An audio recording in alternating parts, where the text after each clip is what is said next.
ಸಂಪೂರ್ಣ ರಾಮಾಯಣ. ಹಿಂದೂ ಮಹಾಕಾವ್ಯಗಳಲ್ಲಿ ಶಾಶ್ವತವಾಗಿ ಉಳಿದಿರುವ ಕೃತಿಗಳಲ್ಲಿ ರಾಮಾಯಣವೂ ಒಂದು. ರಾಮಾಯಣ ಅಂದರೆ ರಾಮನು ನಡೆದುಕೊಂಡ ಮಾರ್ಗ ಅಥವಾ ರಾಮನು ಅನುಸರಿಸಿದ ಧರ್ಮದ ಮಾರ್ಗವೆಂದರ್ಥ. ರಾಮಾಯಣದಲ್ಲಿ ರಾಮನು ತಾನೇ ಧರ್ಮವನ್ನು ಅನುಸರಿಸಿ ಆಚರಿಸಿ ಧರ್ಮ ಮಾರ್ಗದಲ್ಲಿ ನಡೆದು ನಮಗೆ ಮಾರ್ಗವನ್ನು ತೋರಿಸಿದ್ದಾನೆ. ಅದೇ ರಾಮಾಯಣದ ಮಹತ್ವ. ಪ್ರತಿ ವ್ಯಕ್ತಿಯು ಸನ್ಮಾರ್ಗದಲ್ಲಿ ನೀತಿ, ಪ್ರಾಮಾಣಿಕತೆ, ನ್ಯಾಯ, ಧರ್ಮ ಇತ್ಯಾದಿಗಳನ್ನು ಪಾಲಿಸುತ್ತಾ ಹೇಗೆ ನಡೆದುಕೊಳ್ಳಬೇಕು ಹಾಗೂ ತನ್ನ ಬಾಧ್ಯತೆಗಳನ್ನು ಹೇಗೆ ಮರ್ಯಾದೆ ನೆರವೇರಿಸಬೇಕು, ಗುರುಗಳ ಹಾಗೂ ತಾಯಿ ತಂದೆಗಳ ಬಗ್ಗೆ ಭಕ್ತಿಯಿಂದ ಹೇಗೆ ನಡೆಯಬೇಕು ಎಂಬ ಅನೇಕ ಮಹತ್ವದ ವಿಷಯಗಳನ್ನು ನಮಗೆ ಈ ರಾಮಾಯಣ ಮಹಾಕಾವ್ಯವು ಕಲಿಸುತ್ತದೆ. ತಾಯಿ, ತಂದೆ, ಪುತ್ರರು, ತಮ್ಮಂದಿರ ಮತ್ತು ಪತ್ನಿಯಂತೆ ಆದರ್ಶವಾದ ಸಂಬಂಧಗಳು ಹೇಗಿರಬೇಕು ಎಂಬುದನ್ನು ವಿವರಿಸಿದ ಮಹಾಕಾವ್ಯವು ರಾಮಾಯಣವೇ. ರಾಮಾಯಣದ ರಾಮ, ಲಕ್ಷ್ಮಣ, ಭರತ, ಸೀತೆ, ಹನುಮಂತ ಮೊದಲಾದ ಪಾತ್ರಗಳು ನಮ್ಮ ಸಂಸ್ಕೃತಿಯ ಪ್ರತೀಕಗಳೆಂದರೆ ತಪ್ಪಾಗದು. ಆದ್ದರಿಂದ ರಾಮಾಯಣದ ಪಾತ್ರಗಳೇ ನಮ್ಮ ಜೀವನಕ್ಕೆ ನಿತ್ಯದ ಆದರ್ಶವಾಗಿದೆ ಎನ್ನುವುದು ಅತಿಶಯೋಕ್ತಿಯಲ್ಲ. ಇಷ್ಟೊಂದು ಮಹತ್ವ ಹೊಂದಿರುವ ರಾಮಾಯಣವು ಕೇವಲ ಹಿಂದೂ ಧರ್ಮದಲ್ಲಿಯೇ ಅಲ್ಲ, ಬೌದ್ಧ, ಜೈನ ಧರ್ಮಗಳಲ್ಲಿಯೂ ಪ್ರಸಿದ್ಧವಾಗಿದೆ. ನಮ್ಮ ದೇಶದಲ್ಲೇ ಅಲ್ಲದೆ Indonesia, Philippines, Thailand, Laos, Myanmar, Malaysia ದೇಶಗಳಲ್ಲಿಯೂ ಪ್ರಸಿದ್ಧವಾಗಿದೆ. ರಾಮಾಯಣವನ್ನು ಪ್ರತಿ ಧರ್ಮಕ್ಕೆ ಅನುಗುಣವಾಗಿ ಮರುರೂಪಿಸಲಾಯಿತು. ರಾಮಾಯಣವು ಕೇವಲ ಭಾರತದಲ್ಲಿ ಅಲ್ಲದೆ ಇತರ ದೇಶಗಳಲ್ಲಿಯೂ ಪ್ರಸಿದ್ಧವಾಗಿರುವ ಮಹಾಕಾವ್ಯವಾಗಿದೆ. ಆದರೆ ಎಲ್ಲಕ್ಕೂ ಮಿಗಿಲಾಗಿ ವಾಲ್ಮೀಕಿ ರಾಮಾಯಣವು ಪ್ರಾಚೀನವಾಗಿದೆ ಎಂಬುದರಲ್ಲಿ ಯಾವುದೇ ಸಂದೇಹವಿಲ್ಲ. ವಾಲ್ಮೀಕಿ ಮೊದಲ ಕವಿಯಾಗಿದ್ದಾನೆ. ರಾಮಾಯಣವನ್ನು ಏಕೆ ಓದಬೇಕು? ಮಹರ್ಷಿಯೊಬ್ಬರ ಪ್ರಶ್ನೆಗೆ ಉತ್ತರವೇ ರಾಮಾಯಣವನ್ನು ಬರೆಯಲು ಕಾರಣವಾಯಿತು. ಗುಣವಂತನು, ವೀರನು, ಧರ್ಮಜ್ಞನು, ಕೃತಜ್ಞನು, ಸತ್ಯವನ್ನು ಪ್ರೀತಿಸುವವನು, ದೃಢ ಸಂಕಲ್ಪವಿರುವವನು, ಉತ್ತಮ ಇತಿಹಾಸವಿರುವವನು, ಎಲ್ಲ ಜೀವಿಗಳ ಮೇಲೆಯೂ ಪ್ರೀತಿ ಇರುವವನು, ವಿದ್ಯಾವಂತನು, ಸಮರ್ಥನು, ಸುಂದರನು, ಧೈರ್ಯವಂತನು, ಕೋಪವನ್ನು ಗೆದ್ದವನು, ತೇಜಸ್ಸುಳ್ಳವನು, ಈರ್ಷೆ ಇಲ್ಲದವನು, ಇದರಲ್ಲಿನ ಒಳ್ಳೆಯದನ್ನು ಮಾತ್ರ ನೋಡುವವನು, ಇಂತಹ ವ್ಯಕ್ತಿ ಈ ಜಗತ್ತಿನಲ್ಲಿ ಯಾರು? ಈ ಪ್ರಶ್ನೆಯನ್ನು ಕೇಳಿದ ಮಹರ್ಷಿ ವಾಲ್ಮೀಕಿ ಆ ಪ್ರಶ್ನೆಗೆ ಉತ್ತರವಾಗಿ ರಾಮನನ್ನು ಕುರಿತು, ರಾಮನು ನಡೆದುಕೊಂಡ ಧರ್ಮ ಮಾರ್ಗವನ್ನು ಕುರಿತು, ಶ್ರೀರಾಮನ ಗುಣಾನುಗುಣಗಳನ್ನು ಕುರಿತಾದ ಮಹಾಕಾವ್ಯವನ್ನೇ ರಾಮಾಯಣವನ್ನಾಗಿ ರಚಿಸಿದ ಮಹರ್ಷಿ ನಾರದನು. ಸ್ವಲ್ಪ ರಾಮಾಯಣವನ್ನು ಕೇಳಿದ ವಾಲ್ಮೀಕಿಯ ಮನಸ್ಸು ರಾಮನ ಧರ್ಮ ಮಾರ್ಗವನ್ನು ತಿಳಿಯುವ ಹಂಬಲದಿಂದ ಶ್ರೀರಾಮಾಯಣವನ್ನು ರಚಿಸಲು ಪ್ರೇರಣೆಯಾಯಿತು. ಶ್ರೀರಾಮನನ್ನು ಕುರಿತಾದ ಕಥೆಯನ್ನು ಓದುವವರು ಶ್ರೀರಾಮನನ್ನು ತಮ್ಮ ಹೃದಯದಲ್ಲಿ ಸ್ಥಾಪಿಸುತ್ತಾರೆ. ಹೀಗೆ ಮರ್ಮವನ್ನು ಅರಿತವರಿಗೆ ರಾಮನು ಧರ್ಮದ ಮಾರ್ಗವನ್ನು ಬೋಧಿಸುತ್ತಾನೆ. ಆದ್ದರಿಂದ ಶ್ರೀರಾಮಾಯಣವನ್ನು ಓದುವುದು ರಾಮನು ನಡೆದುಕೊಂಡ ಮಾರ್ಗದಲ್ಲಿ ನಮ್ಮ ಮನಸ್ಸನ್ನು ನಡೆಯುವಂತೆ ಮಾಡುವುದು ಎಂದರ್ಥ. ಅನೇಕ ಮೌಲ್ಯಗಳಿಂದ ಕೂಡಿದ ಈ ಸಂಪೂರ್ಣ ರಾಮಾಯಣವನ್ನು ಈಗ ಆಡಿಯೋ ಬುಕ್ ಮೂಲಕ ಪ್ರಸ್ತುತಪಡಿಸುತ್ತಿದ್ದೇವೆ. ಸಂಚಿಕೆ 1, ರಾಮಾಯಣದ ವಿಭಾಗಗಳು. ಬಾಲಕಾಂಡ. ಈ ಕಾಂಡದಲ್ಲಿ 77 ಅಧ್ಯಾಯಗಳಿವೆ.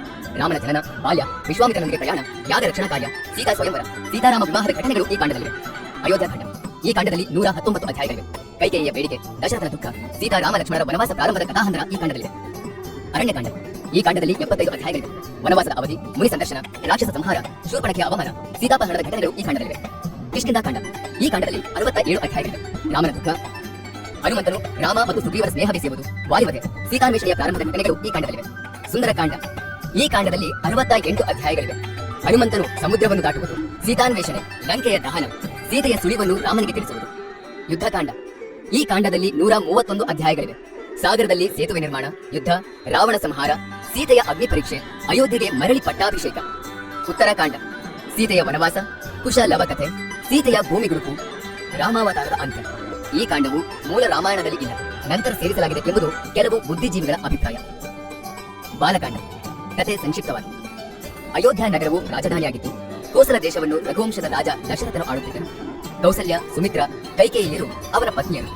ಮಕ್ಕಳಿಲ್ಲದ ಕಾರಣ ದಶರಥನು ಪುತ್ರಕಾಮೇಷ್ಟಿ ಯಾಗವನ್ನು ಮಾಡಿದನು. ನಂತರ ಅವನಿಗೆ 4 ಮಕ್ಕಳು ಜನಿಸಿದರು. ಅವರಿಗೆ ರಾಮ, ಭರತ, ಲಕ್ಷ್ಮಣ, ಶತ್ರುಘ್ನ ಎಂದು ನಾಮಕರಣ ಮಾಡಲಾಯಿತು. ರಾವಣ ಎಂಬವನು ಬ್ರಹ್ಮನ ಬಳಿಯಿಂದ ವರಗಳನ್ನು ಪಡೆದು ದೇವತೆಗಳನ್ನು ಜಯಿಸಿ ಮುನಿಗಳನ್ನು ಹಿಂಸಿಸುತ್ತಿದ್ದನು. ಅವನಿಗೆ ದೇವತೆಗಳು, ಗಂಧರ್ವರು, ಯಕ್ಷರು, ರಾಕ್ಷಸರುಗಳಿಂದ ಸಾವಿಲ್ಲ. ದೇವತೆಗಳ ಪ್ರಾರ್ಥನೆಗಳನ್ನು ಸ್ವೀಕರಿಸಿದ ಶ್ರೀ ಮಹಾವಿಷ್ಣುವು ಅವನನ್ನು ಹತ್ಯೆ ಮಾಡಲು ಮಾನವನಾಗಿ ಜನಿಸಬೇಕೆಂದು ನಿರ್ಧರಿಸಿದನು. ವಿಷ್ಣುವು ರಾಮರಾಗಿ, ಆದಿಶೇಷನು ಲಕ್ಷ್ಮಣನಾಗಿ, ಶಂಖಚಕ್ರಗಳು ಭರತ ಮತ್ತು ಶತ್ರುಘ್ನರಾಗಿಯೂ ಅವತಾರ ಪಡೆದರು. ಶ್ರೀ ಮಹಾಲಕ್ಷ್ಮಿಯು ಸೀತೆಯಾಗಿ ಜನಕ ಮಹಾರಾಜನ ಮನೆಯಲ್ಲಿ ಪೋಷಿತರಾಗಿದ್ದಳು. ರುದ್ರಾಂಶದಿಂದ ಹುಟ್ಟಿದ ಹನುಮಂತನು ಕಿಷ್ಕಿಂಧೆಯಲ್ಲಿ ಇದ್ದನು. ಕುಲಗುರು ವಸಿಷ್ಠರ ಬಳಿ ರಾಮ, ಭರತ, ಲಕ್ಷ್ಮಣ, ಶತ್ರುಘ್ನರು ಸಕಲ ವಿದ್ಯೆಗಳನ್ನು ಕಲಿತರು. ಒಂದು ದಿನ ವಿಶ್ವಾಮಿತ್ರ ಮಹರ್ಷಿಯು ದಶರಥನ ಬಳಿ ಬಂದು ತನ್ನ ಯಾಗದ ರಕ್ಷಣೆಗಾಗಿ ರಾಮ ಮತ್ತು ಲಕ್ಷ್ಮಣರನ್ನು ಕಳುಹಿಸಬೇಕೆಂದು ಕೇಳಿದನು.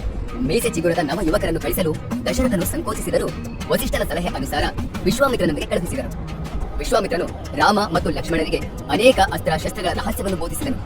ಮಾರ್ಗದಲ್ಲಿ ಅವರು ತಾಟಕ ಎಂಬ ರಾಕ್ಷಸಿಯನ್ನು ಕೊಂದರು. ಗಂಗಾ ನದಿಯನ್ನು ದರ್ಶನ ಮಾಡಿದರು. ರಾಮನ ಪಾದ ಸ್ಪರ್ಶಕ್ಕೆ ಶಾಪಿತ ಅಹಲ್ಯೆ ಶಾಪಮುಕ್ತರಾದರು. ರಾಮ ಮತ್ತು ಲಕ್ಷ್ಮಣರ ರಕ್ಷಣೆ ಮೂಲಕ ಯಾಗ ಯಶಸ್ವಿಯಾಗಿ ಮುಗಿಯಿತು. ಮಾರೀಚ, ಸುಬಾಹು ಹಾಗೂ ಇತರ ರಾಕ್ಷಸರು ಮರಣ ಹೊಂದಿದರು. ಹಿಂದಿರುಗುವಾಗ ರಾಮ, ಲಕ್ಷ್ಮಣರು ವಿಶ್ವಾಮಿತ್ರನೊಂದಿಗೆ ಮಿಥಿಲಾ ಪಟ್ಟಣವನ್ನು ತಲುಪಿದರು. ಸೀತಾ ಸ್ವಯಂವರದಲ್ಲಿ ರಾಮನು ಶಿವನ ಧನಸ್ಸನ್ನು ಮುರಿದು ಸೀತೆಯನ್ನು ಪತ್ನಿಯಾಗಿ ಪಡೆದರು. ಸೀತಾರಾಮರು, ಊರ್ಮಿಳಾ ಲಕ್ಷ್ಮಣರು, ಮಾಂಡವಿ ಭರತರು, ಶ್ರುತಕೀರ್ತಿ ಶತ್ರುಘ್ನರ ವಿವಾಹಗಳು ಅದ್ಭುತವಾಗಿ ನಡೆಯಿತು. ಮನೆಗೆ ಹಿಂದಿರುಗುವಾಗ ಪರಶುರಾಮನು ರಾಮನಿಗೆ ಎದುರಾಗಿ ತಾವಿಬ್ಬರು ವಿಷ್ಣುವಿನ ರೂಪವೆಂದು ಅರಿತುಕೊಂಡರು. 4 ಜೋಡಿಗಳು ಅಯೋಧ್ಯೆಗೆ ಹಿಂತಿರುಗಿ ಸಂತೋಷದಿಂದ ಜೀವನ ನಡೆಸುತ್ತಿದ್ದರು. ಇದು ಬಾಲಕಾಂಡದ ಕಥೆ.